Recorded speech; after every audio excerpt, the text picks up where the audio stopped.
Você pode aplaudir Jesus pela última vez? Abra comigo sua Bíblia, por favor. Livro do Êxodo, rapidinho. Livro do Êxodo, capítulo de número 32. Êxodo 32. Êxodo 32. Eu prego muito rápido. No final, nós vamos já ouvir a Estela e celebrando. Amanhã tem mais. Para quem tem sua própria comunidade local, estará na sua igreja. E para nós que estamos aqui, estaremos amanhã novamente aqui celebrando. Êxodo capítulo 32, verso 16. Por favor. As tábuas eram obra de quem? Não, fala comigo, eu sou carente. As tábuas eram obra de quem? De quem era mesmo? De Deus. Olha lá. Também o que estava escrito tinha sido escrito pelo próprio, ou esculpido pelo próprio. De quem que eram as obras? Quem escreveu? Quem esculpiu? Grite bem alto: Deus faz tudo. Mais alto: Deus faz tudo. Verso de número 17, põe na tela. Quando Josué ouviu a voz do povo que gritava, disse a Moisés: há um alarido de guerra no arraial. Há um alarido de guerra no arraial. Verso 18. Moisés respondeu: o que ouço não é alarido de vencedores, nem de vencido, mas alarido de pessoas que cantam. Grite bem alto: nem todo mundo que canta tem adoração. Ixi. Porque está cheio de música sem conteúdo. E o que faz o trono movimentar não é o campo harmônico, é a adoração que reconhece esse Deus do trono. Tudo bem, vou continuar lendo, vai. 19. E logo se aproximou do arraial e viu um bezerro e as danças. Grite bem alto: bezerro. Não, direito, diga bezerro. Bezerro e as danças. Moisés ficou muito o quê? Ficou o quê, irmão? Irado. Arremessou o quê? Mas de quem que eram as tábuas? Quem tinha feito? Quem tinha escrito? E por que você está quebrando? Qual é o tema da nossa conferência? Qual é o tema da nossa conferência? Ainda bem que Moisés também não era perfeito. Meu sermão essa tarde, rápido, essa noite, rapidinho, é o seguinte: este culto é para gente que quebrou as coisas que Deus te deu perfeitamente. Mas Deus é poderoso para estatar um recomeço segundo a graça. Arrependimento é a possibilidade de um recomeço. Vou de novo. Arrependimento é a possibilidade de um recomeço. Capítulo de número 32, verso de número 24. Ponha na tela, por favor. Então lhe disse: quem tem ouro, tire e eles darão para mim. Eu lancei no fogo e saiu o quê? Saiu o quê? Olha para cá, por favor. Moisés é um dos homens mais importantes do texto veterotestamentário. Na categoria da tríade patriarcal, Abraão, Isaac e Jacó, ele é a quarta personalidade mais importante dentro das três religiões monoteístas. Religiões a saber, o judaísmo, islamismo e o cristianismo. Todos os estudiosos vão dizer que Moisés é a figura importante da introdução da lei, do que nós chamamos em hebraico de mitzvot. É tão verdade isso, que o texto de João, capítulo 1, verso 17, vai dizer assim: a lei veio através de Moisés, mas a graça e a verdade vieram através de Jesus Cristo. A despeito de Abraão, que está antes da lei, é pai da fé, e também nele está detentor a bênção familiar, a qual Paulo destacou em Gálatas, que assim como a bênção estava sobre Abraão, está sobre os seus descendentes. Moisés foi levantado por Deus para estabelecer uma organização, ou uma organização civil, social e clara. É claro que se nós voltarmos um pouquinho, vamos perceber que este Moisés foi preparado para isso. Grite bem alto: preparo? Não, direito, diga preparo. preparo come por quê? Quando o diácono Estevão vai ser apedrejado e morto em Atos capítulo 7, ele vai fazer uma síntese biográfica de Moisés. Se você nunca leu, te convido a ler Atos capítulo 7. Antes das pedras serem arremessadas contra o diácono e ele morrer, ele faz uma síntese sobre Moisés e diz que ele foi criado em toda a ciência do Egito. Verdade. Estudou 40 anos, aprendeu sobre toda a ciência, sobre o poder bélico e também o que nós chamamos de cosmovisão. O que parecia ser mais ou menos um estudo à la volonté ou aleatório, o que Deus estava fazendo é preparando Moisés para que ele pudesse assumir uma coisa grandiosa. O quê? O povo de Deus. Existem coisas que às vezes a gente não valoriza quando estamos passando, mas esses momentos, essas circunstâncias, essas coisas que vivemos, nada mais é do que um ambiente que nos prepara para aquilo que Deus nos tem amanhã e vai nos entregar. Moisés foi preparado para isso. Moisés não foi preparado para apacentar as ovelhas de Jetro, aonde ele ficou 40 anos na casa de Jetro. Não! Ele foi preparado 40 anos, os seus primeiros 40 anos, para liderar o povo e estabelecer organização. Ainda que o povo tenha ficado 430 anos no Egito, Deus ia libertar o seu povo e precisava de um legislador. Deus não precisava de um escravo, Deus não precisava de um pastor de poucas ovelhas. Deus precisava de um homem que entendesse de cunhos de organização. E enquanto Moisés estava no Egito, Deus estava dizendo: estou te preparando para grandes coisas, estou te preparando para grandes coisas. 40 anos ele passa no Egito sendo preparado, e 40 anos ele passa na casa de Jetro, isolado. Grite bem alto: isolado. Mais alto: isolado. E eu termino. Termino ou não? A gente precisa entender as etapas de Deus na vida. Olhe para mim. As etapas de Deus são maravilhosas, ainda que sejam dolorosas. Eu gosto de Jesus porque Jesus entende que as etapas do Pai vão forjar nele o propósito. Quando ele está no Getsemane, ele entende e tem a maturidade que aquilo é uma etapa. E ainda que a carne deseje não passar, mas ele se submete à vontade do Pai, quando ele diz: que seja feita a sua vontade.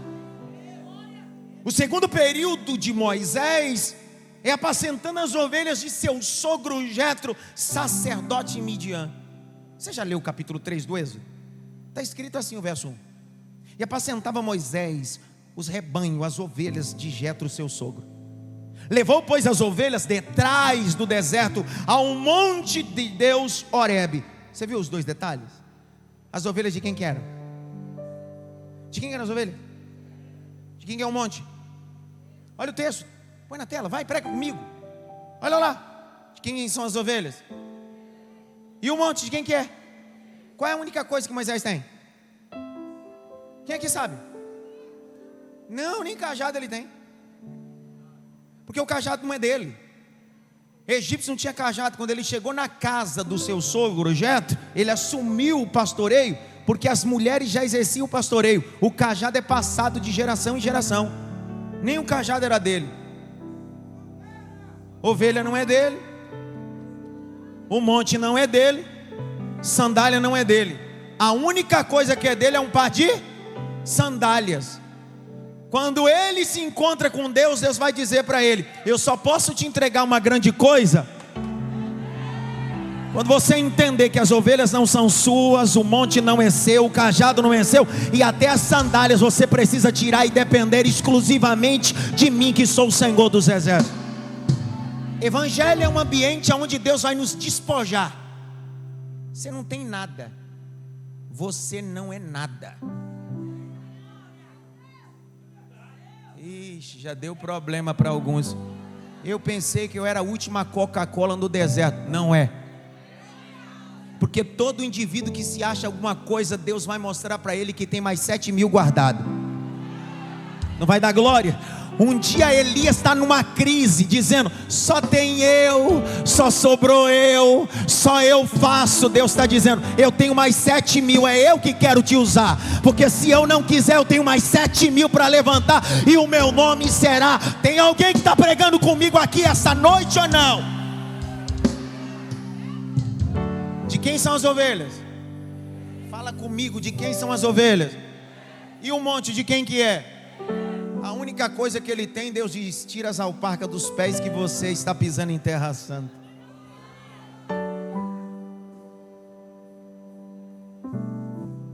Moisés vai tirar o povo, grite bem alto, tirar o povo. Ele se torna um grande líder. Só que essa liderança acontece de forma gradativa. Acontece de forma? Porque Deus não entrega a liderança dele naquele dia. Deus introduz ele a liderar. Vixe. Deus disse: você só vai liderar o meu povo se o meu povo me vê através de você. De novo. Você só vai liderar o meu povo se o meu povo me vê através de você. Então quando alguém lhe perguntar lá no Egito, e até os egípcios perguntaram o meu nome, diga que eu sou Arrié, Axé, Arrié. Eu serei o que serei, eu sou o que sou Deus Todo-Poderoso. E se por acaso a tua descendência perguntar sobre alguma coisa, eu sou aquele Deus do último capítulo do Gênesis, quando José morreu e disse: certamente o Senhor visitará o seu povo e vos fará subir a terra que mana leite e mel. O que Deus está dizendo, Moisés: nada começa em você, passa por você. Então a gente precisa ter maturidade de entender que nada começa em nós e nem termina em nós, passa por nós. Por isso que Jesus diz em João: aquele que crê em mim, do seu interior farão o quê? Fluir. Fluir no grego significa passar. Era para você ter dado glória. Não é nascer e nem terminar. A fonte não começa em você e nem termina em você. Segundo Apocalipse capítulo 22 diz: e eis que olhei para o céu e vi um trono, e havia sentado o Cordeiro de Deus, e do trono saía um rio. Vou de novo. E do trono saía um rio. Vou de novo. E do trono saía um rio. A fonte do rio não é em mim, a fonte do rio é do trono da graça de Deus. Passa por mim, não termina em mim. Moisés se torna um grande líder com a saída. Caminha, grite bem alto, caminhar. Quantas pragas Deus mandou no Egito para tirar o povo? Quantas pragas? Quantas leis Deus deu a Moisés para entregar ao povo? Será que tem alguma coisa a ver? Com certeza. São 10 pragas para tirar o povo do Egito, mas são 10 leis para tirar o Egito de dentro do povo. Não se tira Egito de dentro das pessoas cantando. Se é para cantar, canta a Bíblia, e o Egito sai de dentro das pessoas. João capítulo de número 15, verso 3: vós estás limpo pela palavra que vos tenho falado. João 17, santifica-te na verdade, porque a tua palavra é a verdade. Então o que vai santificar o conteúdo do povo de alguém imperfeito não é o que ele sente, é o que ele ouve. Moisés vai viver um momento importante. Capítulo 24 do Êxodo vai dizer que ele vai ser convidado por Deus a subir no mesmo ambiente aonde ele subiu no capítulo 3, só que é do outro lado, porque segundo a topografia, 2.300 metros, de um lado é o Horebe e do outro lado é o Sinai. Trata-se do mesmo ambiente, só que tudo depende do lado que você sobe. Às vezes Deus muda o lado, mas o ambiente é o mesmo. Às vezes Deus muda o nome, mas o ambiente era o mesmo. Vou de novo para você entender. Sinai e Horebe trata do mesmo ambiente segundo a geografia bíblica. A única divergência é que uma é de um lado Horebe e do outro lado é Sinai. Deus estava dizendo: eu estou me manifestando no mesmo lugar, só que com títulos diferentes, com ambiente diferente, para que meu nome seja glorificado. Capítulo 24, ele é convidado por Deus a entrar na nuvem. Grite bem alto, nuvem. E eu termino agora. Quando ele entra na nuvem, ele passa 40 dias dentro dessa nuvem. Quantos dias? Quem está do lado de fora é 40, mas quem está do lado de dentro dessa nuvem é 40 minutos. De novo. Quem está do lado de fora são 40 dias, mas quem está dentro da nuvem é 40 minutos. Porque de fora da glória você está no Cronos, tempo do homem. Quando você está dentro da glória, você está no Kairos, no tempo de Deus. E no tempo de Deus você respira a glória de Deus. Então a glória de Deus não está mais fora de você. A glória de Deus está dentro de você, está nos seus pulmões, está no seu cérebro. E quando você está envolvido com a glória de Deus, você não tem desejo carnal, você não tem desejo fisiológico. Por isso que quem está fora da glória e não está envolvido da glória tem desejos. Mas quem está dentro da glória diz bem assim: eu venço o meu desejo através da glória. Nesses 40 dias Deus vai dar para ele a maquete do tabernáculo. Nesses 40 dias Deus vai dar para ele o modelo dos Corarins, que eram os sacerdotes, a descendência aronita. Dentro desses 40 dias Deus vai dar a estrutura dos levitas, a tribo de Levi que ia auxiliar aqueles que eram sacerdotes. Só que enquanto Deus está falando com Moisés, aqui tem um povo lá embaixo construindo bezerro. Enquanto Deus está dialogando aqui, enquanto Deus está projetando aqui, tem um povo aí embaixo construindo bezerro. Arão está encabeçando isso. O texto diz que o povo tem um molde. Grite bem alto, molde. Já tinha um molde, o que não tinha era matéria-prima. Por isso que Arão disse bem assim: me tragam ouro, porque eu vou derreter e colocar no molde. O molde já existe, só o que faltava era matéria-prima. O pecado está sempre dentro de nós, não tem ninguém isento aqui. Olha para cá, não há ninguém aqui nesta noite que não seja pecador. A diferença é que existe pecadores e pecadores justificados. Existem dois grupos aqui essa noite: um grupo de pecadores e o segundo grupo, pecadores justificados pela graça do sangue de Jesus Cristo. Por isso que Paulo diz em Gálatas que as obras da carne são manifestas. As obras da carne são o quê? Se elas manifestam, estão dentro de nós, esperando só a matéria-prima para ser estabelecida. O texto diz que enquanto Deus está falando em cima, o povo está aqui embaixo, adorando, construindo. Até uma hora que Deus diz bem assim: ô Moisés, sim, eu estou te dando tábuas à lei, e desce. Deus talhou as tábuas. Olha lá o capítulo 32, verso de número 16. Põe na tela. Lê aí, Pete. 32, 16. Lê.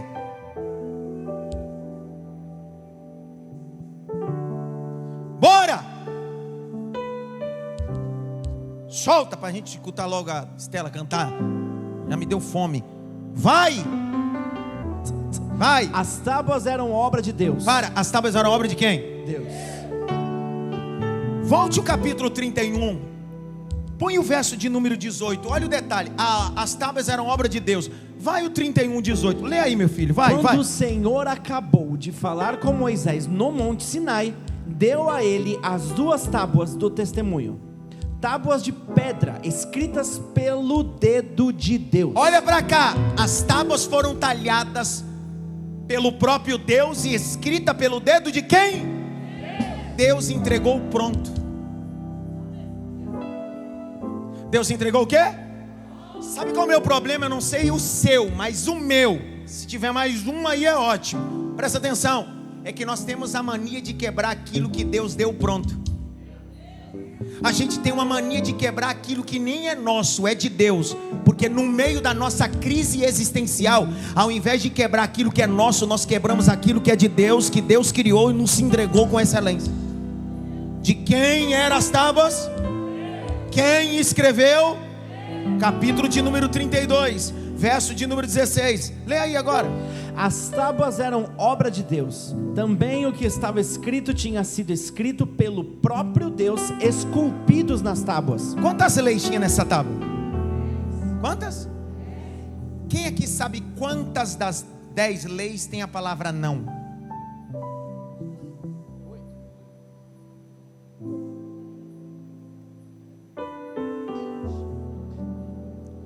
A escalação do Corinthians, do Vitória, você sabe, né? Olha pra cá. 8. Dos 10 mandamentos, 2 leis não tem a palavra não: a guarda do sábado e honrar pai e mãe. As outras todas têm a palavra não. Então Deus escreveu um projeto que tem mais não do que sim. Vou de novo. Deus escreveu um projeto que tem mais não do que sim. Vou de novo. Deus escreveu um projeto que tem mais não do que sim. Pergunta a mim, por quê? O primeiro não da Bíblia aparece aonde? Quem lembra? Quem lembra? O primeiro não. Gênesis. Deus disse não para quem? Adão. Então, quando Deus criou Adão, Deus só entregou para Adão um não. Disse para ele: estou entregando mais sim do que não. Coma daquela árvore, coma daquela árvore, coma daquela árvore, coma daquela árvore, coma daquela. Só essa aqui, não. Quando o homem quebra o princípio do não aqui, Deus diz: já que você não sabe guardar o não aqui, vou te entregar mais não do que sim.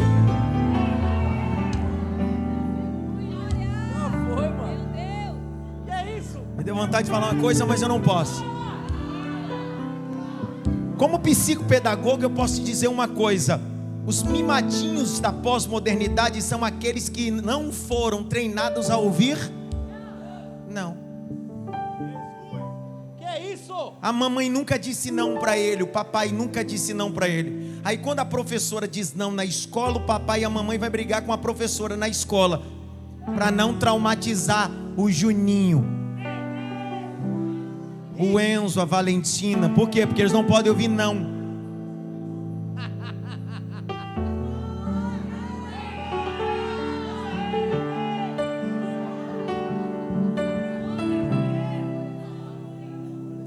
Sigmund Freud vai dizer que a capacidade de ensinar a negativa, parafraseando segundo Freud, o não dá resiliência ao indivíduo.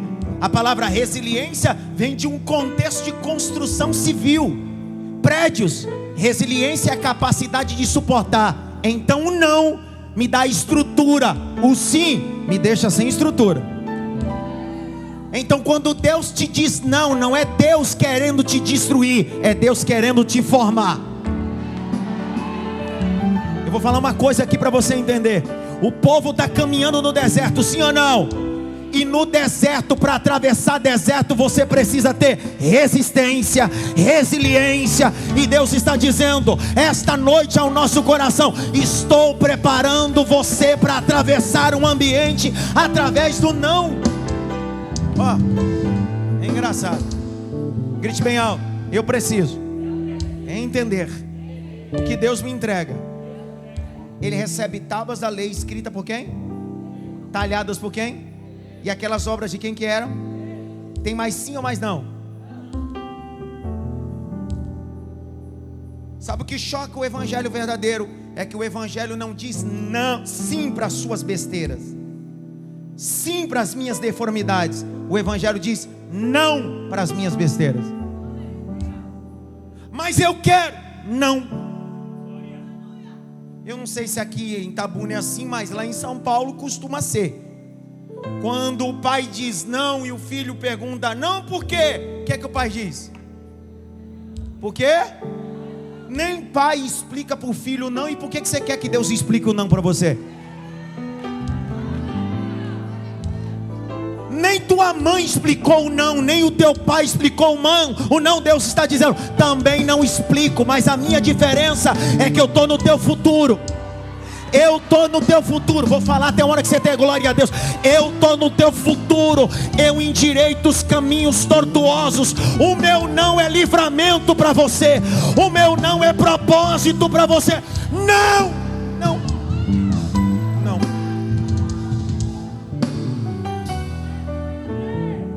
O que fez Sansão perder o nazirado?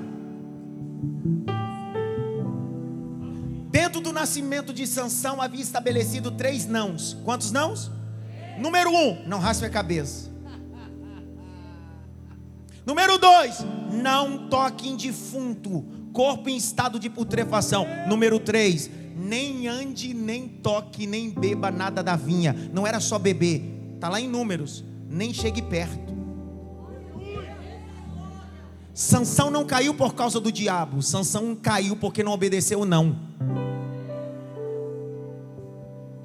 Pregar sobre justificação não é ter liberdade de pecar, é ter consciência de não fazer. Veja. Que é isso? Fechei. E a Estela canta.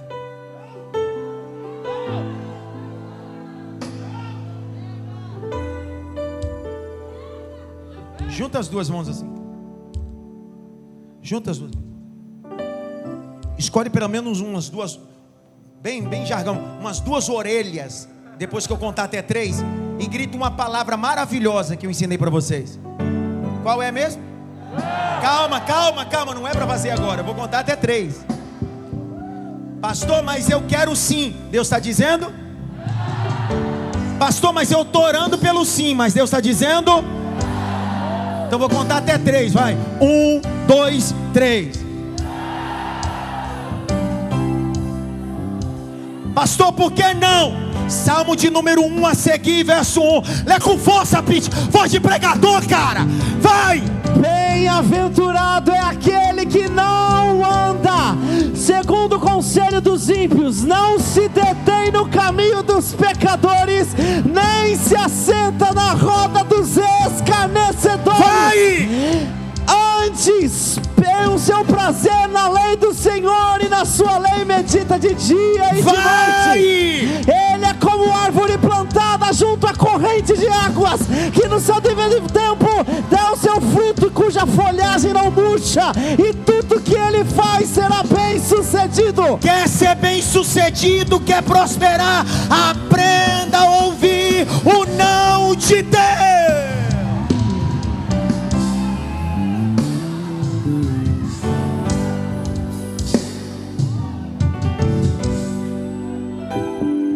Pastor, mas o que tem? Qual é o tema da nossa conferência? Aqui não. Se aqui não entra, perfeito. Quando Deus recomeça a tua vida, Ele não recomeça te dando sim, Ele começa te dando não. Se eu citar isso aqui, você não pegar, você vai ver. Chega uma mulher em ato de adultério. Está todo mundo com pedra na mão dizendo: mata, mata, mata, mata. Jesus olha e diz assim: aquele que não tiver nenhum pecado, atire a primeira pedra. Todo mundo vai saindo, Jesus escrevendo na areia, olha para ela e disse: mulher, vai, vai, vai, vai, e não peques mais. Levante as duas mãos para o alto. Você não veio assistir culto aqui não, cara. Isso aqui não é teatro. Isso aqui é casa de oração. Abra a boca, diga glória a Deus. Não.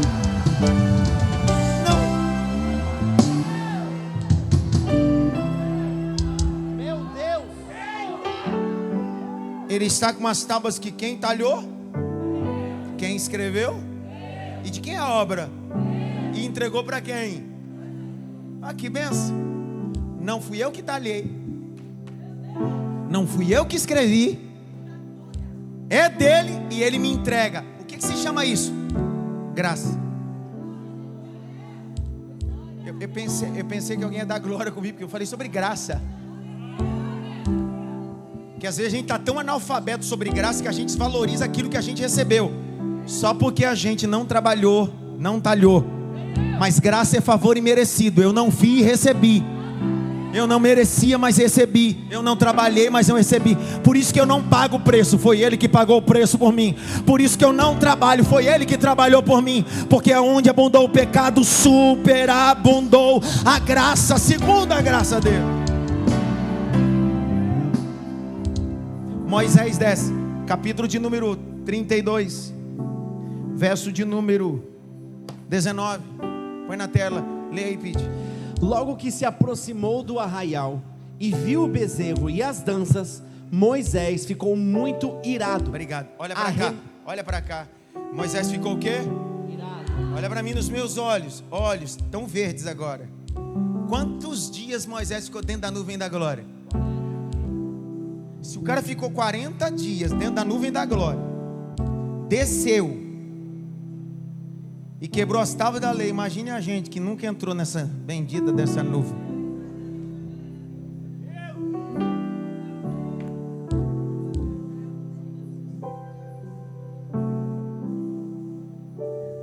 problema não é irar, o problema é pecar. O problema não foi irar-se, foi arremessar. A Bíblia diz: irai-vos, mas não. Ele está irado, o problema é o que acontece depois. O que você está fazendo depois de um sentimento que você não consegue administrar? Os sentimentos sempre vão aflorar, mas o problema é o que você faz com eles. O homem é formado de uma tricotomia: corpo, alma e espírito. O corpo é o centro das sensações: tato, olfato, paladar, visão e audição. O espírito é vida, e a alma é o centro das emoções, psique, anima. Você nunca será imune aos seus sentimentos, mas não é os seus sentimentos que te controlam.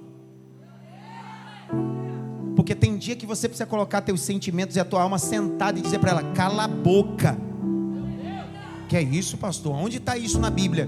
O salmista, ele olha para a alma dele e diz assim: senta aqui, cala a boca, fica quieto, porque te abates a minha alma. Espera em Deus, porque ainda o louvaremos. O que o salmista está dizendo é: eu continuo sendo um homem de emoções, mas as minhas emoções não controlam o meu futuro. De quem que era a tábua mesmo? Quem talhou? Quem escreveu? Quem quebrou? E por que a gente quebra aquilo que a gente não faz ou não constrói? Acaba o capítulo 32, sim ou não? Começa o capítulo 33. Moisés diz assim: Senhor, eu quero ver tua glória. O Senhor disse: eu vou passar pelas costas. Parece que está tudo resolvido, sim ou não? Só que de repente Deus diz assim: Moisés, sim, tem uma coisa que a gente precisa resolver. O que é? Eu sou Deus de arrependimento. A palavra arrependimento é uma palavra hebraica, significa techuvá. Grite bem alto: techuvá. Techuvá em hebraico significa recalcular a rota. Você lembra João Batista quando apareceu no deserto pregando? Qual foi a mensagem que ele pregou? Arrependei-vos, porque é chegado o reino de Deus. A palavra arrependimento que ele está usando ali não é metanoia, é techuvá. Ele está dizendo: está na hora de recalcular a rota, porque o Deus Todo-Poderoso está chegando aí. O que Deus vai dizer para Moisés é o seguinte: você quebrou, mas eu vou te dar uma nova oportunidade, porque graça é gerar uma nova oportunidade. 34 verso 1, e eu vou caminhando para o final. 34, 1, lê para mim. Então o Senhor disse a Moisés: o quê? Corte 2 tábuas de pedra como as primeiras, e eu escreverei nelas as mesmas palavras que estavam nas primeiras tábuas que você quebrou. Quem quebrou? Olha aqui nos meus olhos. Quem quebrou? É engraçado, você... Não vou nem falar isso aqui. Nós temos uma mania de denegrir a imagem das pessoas publicamente, mas pedir desculpa no particular. Se acabou, eu acabo com as pessoas publicamente. É indireta na rede social, é no Instagram, é tudo isso. Só que na hora que a gente cai na real, da caca que a gente faz, a gente quer pedir em particular. Deus está dizendo: não fez em público, arrume em público. Eu não morri por você no vale, eu morri por você no Calvário. Foi público. O perdão foi público. Vou de novo: o perdão foi público. Vou de novo: o perdão foi público. O pecado foi público, mas o perdão também foi público. Deus está dizendo, deixa o texto na tela, não tira não. Deus está dizendo: Moisés, sim, sabe aquelas pedras que eu talhei? Sim. Que eu escrevi? Sei. Que você quebrou? Deu ruim. Pegam as pedras e talha. Estão comigo, sim ou não? Arrependimento não é Deus te dar novas pedras. Arrependimento é Deus escrever o que Ele escreveu antes. Porque olha o texto, lê devagar, pede devagar, lê. Então o Senhor disse a Moisés: disse o quê? Corte 2 tábuas de pedra como as primeiras, e eu escreverei nelas as mesmas palavras. Para! Deus não está dizendo: eu não vou escrever coisa nova para você. Eu não tenho uma nova história para você, não, eu vou escrever a mesma coisa que eu escrevi, só que eu só escrevo agora se você talhar as pedras, se você se arrepender. Vai depender mais de você, Adson, do que de mim. Você talha e eu escrevo 1 mandamento, 2 mandamentos, 3 mandamentos, 4 mandamentos. Aí eu fico imaginando se Deus deu um prazo para Moisés. Deve ter dado pelo menos 90 dias, sim ou não? Porque Moisés tinha mais de 80 anos. Talhar pedra não é fácil. Vamos ver quanto tempo Deus deu para Moisés. Põe o 2. E prepara-se para amanhã. Dá uma olhadinha pelo menos para 3. Diga para ele assim: você está sem prazo, hein? Não, amanhã eu tomo vergonha na cara, amanhã eu largo amante, amanhã eu largo isso, amanhã eu me converto. Mês que vem teu prazo está estourado.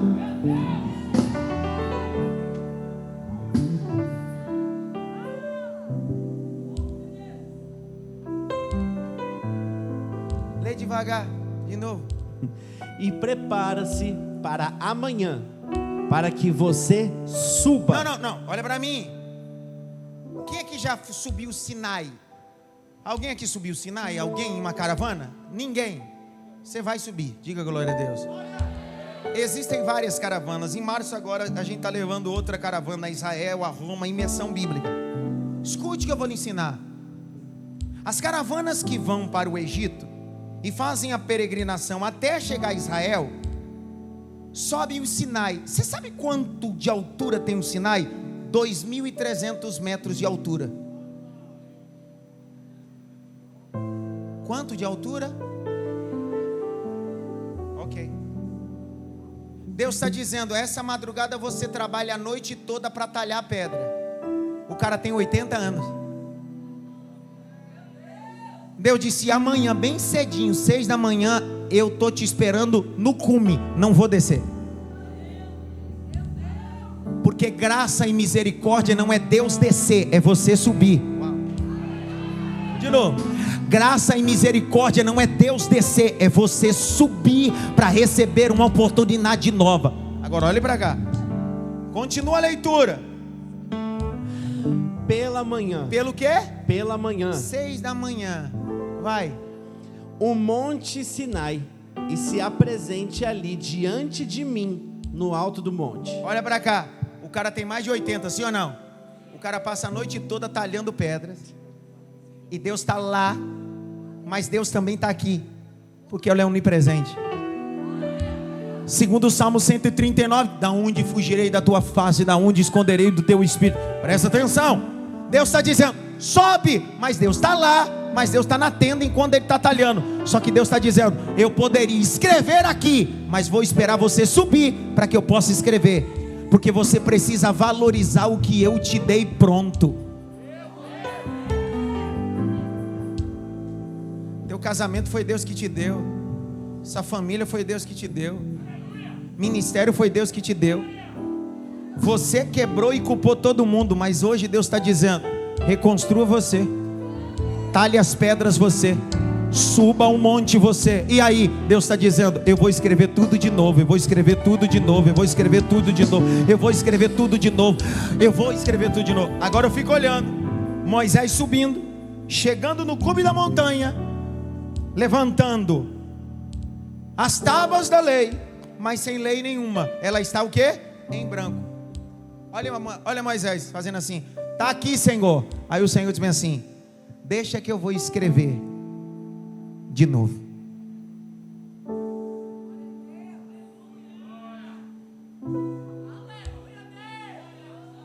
Sabe o que é graça? É que Deus sabe que a gente quebrou muita coisa que não deveria quebrar.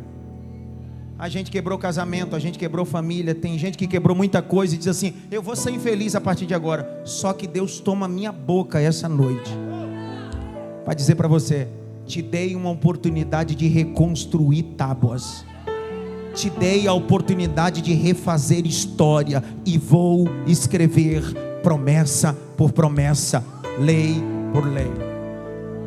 Quando Moisés desce da montanha, Como é que está a face de Moisés? Está o quê? Na primeira vez não brilhou. Eu vi o meu Deus. Porque o arrependimento tem a capacidade de fazer minha face brilhar. Eu não acredito no evangelho que não nos confronta. Esse é o poder do evangelho. Fique em pé. Eu terminei.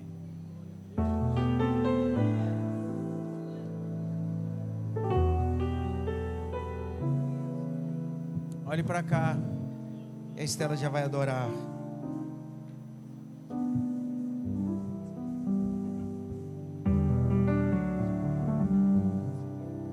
Faço duas coisas que não são menos importantes, mais importantes.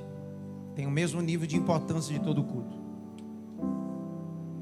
Antes da Estela cantar e adorar, olhe para cá, não transite, exceto os diáconos. Primeira delas. Eu sei que o Rogério já fez. Só que para o cego de Jericó era a única oportunidade, sim ou não? E para Moisés também. O prazo estava vencido e estourado. Deus amou tanto eu e você, que num culto só Ele decidiu abrir uma jurisprudência. Estou te dando outra oportunidade. Feche os olhos. Aí no hall, aí fora, dentro da igreja. Se você ouviu a mensagem sobre o cego de Jericó e ouviu essa mensagem, ambas estão casadas. É Deus te dando oportunidade. É o céu dizendo: você quebrou, mas eu posso reescrever tudo novamente. Chora bagarachara o afácia. Você quebrou, mas eu posso escrever tudo novamente. É um ambiente de salvação essa noite aqui. Não é um ambiente de festa, é um ambiente de salvação. É onde você está mesmo. Você não precisa nem sair do teu lugar, é onde você está mesmo. Pastor, eu quero me reconciliar com Jesus. É só você levantar sua mão direita onde você está. Aonde você está, pastor, eu quero me reconciliar. Tem alguém? Tem uma moça ali. Tem mais alguém? Tem mais alguém? Não precisa. Uma obreira vai lá com ela. Isso, vai lá uma obreira com ela. Tem mais alguém? É só você levantar a sua mão onde você está. Pastor, estou sem congregar. Eu estou afastada. Eu quebrei tábuas. Eu quebrei coisas. Mas eu quero reconstruir. Eu quero reconstruir. Tem aí alguém no hall da igreja? Alguém na nave da igreja? Tem mais alguém? Mais alguém? Só levantar sua mão. Mais alguém? Mais alguém? Aleluia. Aleluia. Aleluia. Pergunte para ela quanto tempo ela estava afastada. Pergunte para ela e me informe.